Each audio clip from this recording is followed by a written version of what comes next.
Selamat pagi, Wilujeng Enjing. Saatnya Anda menyimak berita Bandung bersama saya, Ilham Ardiansyah. Sejumlah berita akan kami hadirkan dan berikut 3 berita utama hari ini. 83 warga desa Sodong Hilir, Kabupaten Tasikmalaya mengalami keracunan massal setelah menyantap makanan hajatan. 1 orang korban meninggal dunia. Saat penyebaran virus corona varian Omikron semakin meningkat, sejumlah kegiatan termasuk vaksinasi justru memancing kerumunan yang berisiko tinggi terjadinya penularan. Seperti apa rasanya menyantap hidangan ikan arwana berharga jutaan rupiah di Kabupaten Kuningan?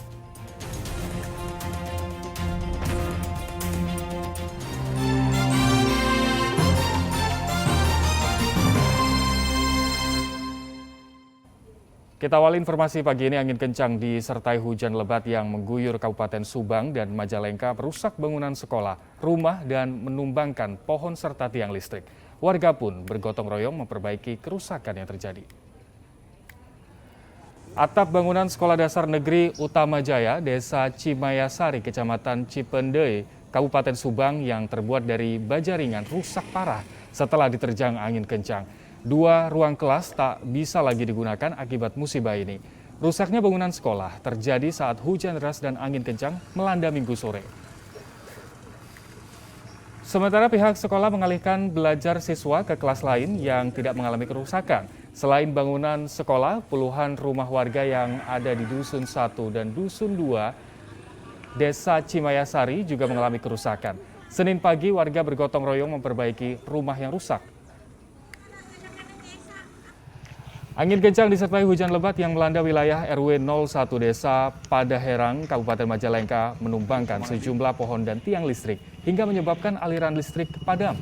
Pohon yang tumbang juga menutupi akses jalan dari Desa Padaherang menuju Kabupaten Kuningan. 2 rumah warga juga tertimpa pohon tumbang.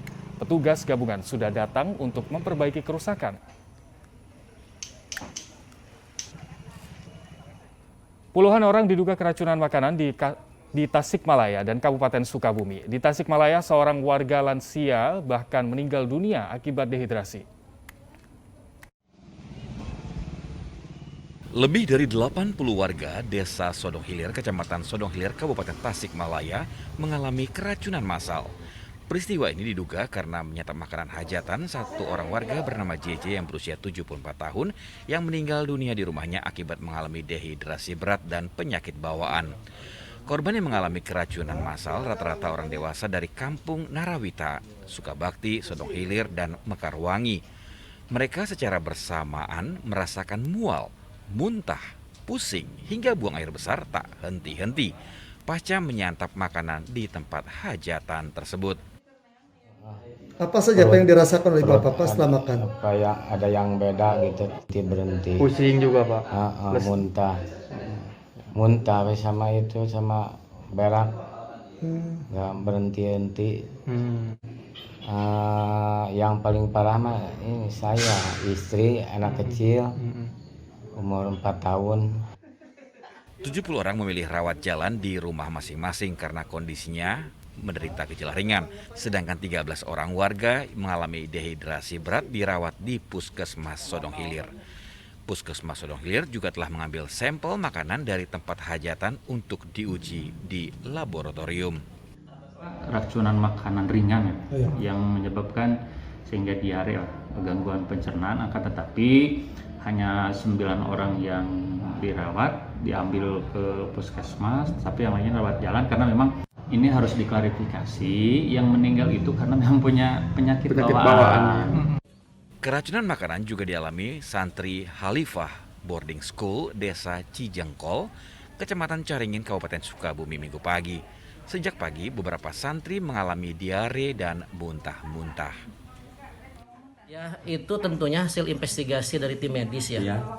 Kami bukan otoritas menanggapi itu. Apakah penyebabnya apa dan seterusnya, kami di luar wewenang kami karena tentunya kajian medis ya. Ya cuman ya kami hanya sebagai pesantren dan yang diamanahkan sama orang tua, begitu pas respon atas gejala daripada anak-anak, kita konfirmasi ke Bu Dr. Yayu sebagai pendamping kami, walaupun bukan dari Kecamatan Caringin tapi belum intent dan konsentrasi sekali. Setiap keluhan apapun, Bu Dr. Yayu hadir di tengah-tengah kita.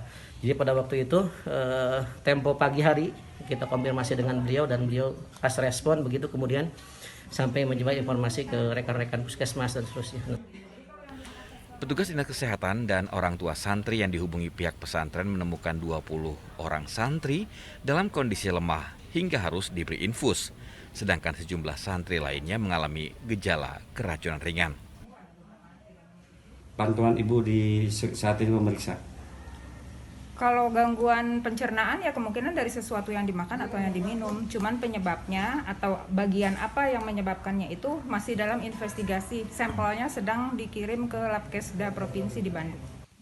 Hingga saat ini para santri yang kondisinya masih lemah tetap dirawat di sekolah dengan pengawasan dokter. Eko Setiabudi dan Asep Didi melaporkan dari Tasikmalaya dan Sukabumi.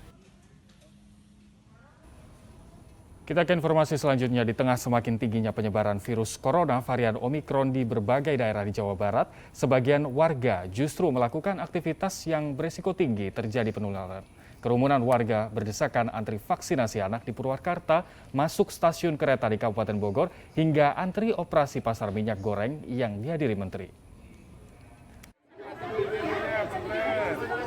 Ratusan ibu yang mengantarkan anaknya mengikuti vaksinasi COVID-19 di SD Negeri 1 Bunder, Kecamatan Jatiluhur, Kabupaten Purwakarta berdesakan berebut antrean suntik vaksin.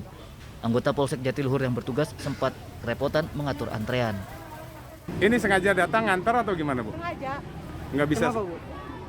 Anaknya kan belum bisa diminum sama orang tua, yang harus dianterin. Oh, harus dianterin. Karena anak kecil mah masih rewel lah. Ibaratnya. Tapi kelihatannya nggak takut, Bu, ya untuk vaksin, Bu, ya? Ya enggak, alhamdulillah yang kemarin juga lancar. Oh gitu. Pengurus sekolah mengaku telah membagi jam untuk proses penyuntikan agar tidak terjadi penumpukan. Namun ternyata para orang tua murid datang berbarengan. Vaksinasi COVID-19 ini diikuti 516 murid SD Negeri 1 Bunder. Pak, ini nggak bisa ditermin-termin gitu, Pak? Kelihatannya, Pak. Saya kan sudah ada jadwalnya dari puskesmas, tapi ini ditermin 1 jam 8 sampai jam 9 itu kelas 1, 2. Terus jam 9 kelas 3, 4. Jam 10-nya kelas 5, 6. Tapi kelihatannya datang berbarengan, Pak, ya, ini, Pak? Iya, kayaknya orang tua memang tidak, padahal sudah dijadwal. Ribuan calon penumpang kereta komuter menuju Jakarta menumpuk di area masuk stasiun Bojonggede, Kabupaten Bogor. Calon penumpang wajib menggunakan aplikasi Peduli Lindungi saat memasuki stasiun. Namun di tengah naiknya temuan kasus COVID-19 varian Omikron di wilayah Jabodetabek, calon penumpang tetap saja saling berdesakan saat memasuki stasiun. Antisipasinya apa kan untuk menghindari hal seperti itu untuk berangkat ke Jakarta? Apalagi di sini kan banyak warga atau ya, seperti antrian seperti ini. Paling tetap jaga protokol kesehatan, tetap jaga jarak. Operasi pasar minyak goreng oleh Kementerian BUMN melalui PT Perkebunan Nusantara 3 atau PTPN 3 di alun-alun Kabupaten Cianjur memancing kerumunan ribuan warga berdesakan. Mereka memperebutkan 10.000 kemasan minyak goreng 1 liter yang dijual dengan harga Rp14.000. Pembelian dibatasi maksimum 3 liter per orang. Berapa harganya? 14.000. Murah ya? Kemarin sempat mahal. Ya. Berapa biasa kemarin?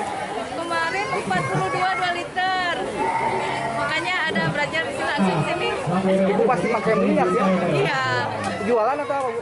Enggak, cuma bantu aja sendiri ya? Gimana dengan adanya minyak goreng? Alhamdulillah bantu. Meskipun Menteri BUMN menyaksikan pelaksanaan operasi pasar, tidak ada upaya berarti untuk memecah kerumunan warga yang berdesakan. Padahal kondisi ini berisiko tinggi memicu penularan COVID-19.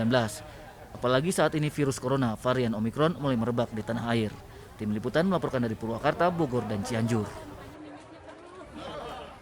Pabrik rumahan minuman keras Ciu digerebek Polres Tasikmalaya Kota. Mereka mengemas minuman beralkohol itu dalam gelas plastik bergambar kartun untuk mengelabui polisi. Salah satu rumah yang disulap oleh pemiliknya menjadi pabrik pengemasan minuman keras Ciu yang dijual Rp10.000 per gelas digerebek Polres Tasikmalaya Kota. Polisi menyita 1.000 lebih miras kemasan siap edar dan mesin penyegel gelas plastik. Polisi juga menangkap 3 orang, yaitu pemilik rumah dan 2 pekerja. Menurut para tersangka, dalam sebulan produksi miras ilegal mencapai lebih dari 1.000 paket dan sudah berjalan 8 bulan. Untuk mengelabui polisi, pelaku menggunakan merek bergambar kartun anak-anak.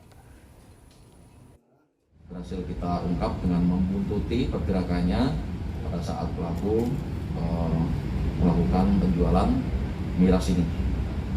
Nah, kemudian kita temukan pabrikannya yaitu di rumah dari pelaku ini, yaitu di perumahan The Green Salawi, Kelurahan Tuguraja, Kecamatan Cideng, Kota Tasikmalaya.